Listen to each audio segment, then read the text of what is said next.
Nothing beats a Jet2 holiday. And right now,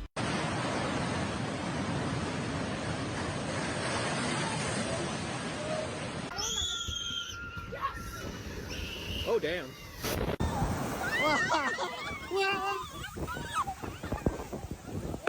Beautiful bodies running off in that club.